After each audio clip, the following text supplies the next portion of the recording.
विश्व का सर्वश्रेष्ठ देश बनाएंगे।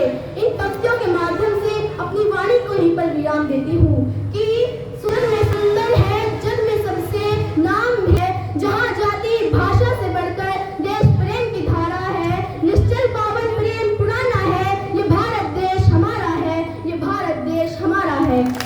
मेरे विचारों को सुनने